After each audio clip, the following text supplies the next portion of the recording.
Wakil Gubernur Aceh Haji Fadlullah SA bersama PLT Sekda, para asisten kepala SKPA, dan kepala Biro Setda Aceh mengikuti buka puasa bersama di halaman Masjid Raya Baitur Rahman Minggu 16 Maret 2025.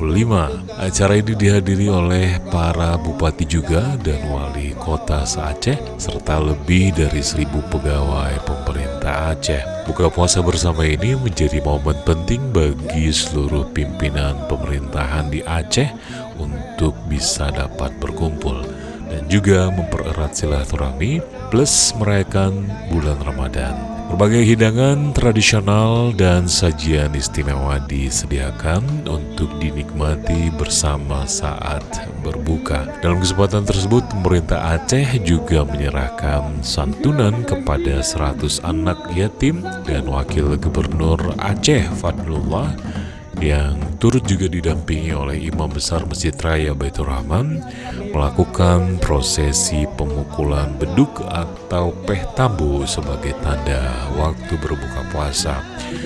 Acara ini selain menjadi ajang kebersamaan juga sebagai bentuk kepedulian pemerintah Aceh terhadap anak-anak yatim yang menjadi harapan masa depan bangsa. Kita juga berharap agar momen ini bisa mempererat silaturahmi di antara seluruh unsur pemerintahan dan masyarakat, ujar Fadlullah. Selanjutnya, Fadlullah bersama PLT Sekda meninjau pameran mushaf dan Quran yang merupakan koleksi Museum Aceh. Pameran tersebut menampilkan beberapa mushaf dan juga Quran tulisan tangan dari abad ke-18 dan ke-19 yang menggunakan kertas Eropa dan kini masih terjaga dengan baik sekali.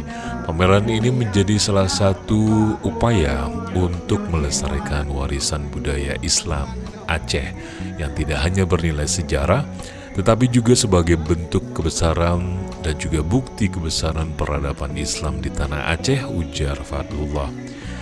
Tidak ketinggalan, mereka juga meninjau payung elektrik Masjid Raya Baitur Rahman Banda Aceh yang baru saja direhabilitasi. Payung elektrik ini merupakan bagian dari pengembangan dan juga peningkatan fasilitas masjid yang memiliki nilai historis dan juga spiritual yang mendalam bagi masyarakat Aceh.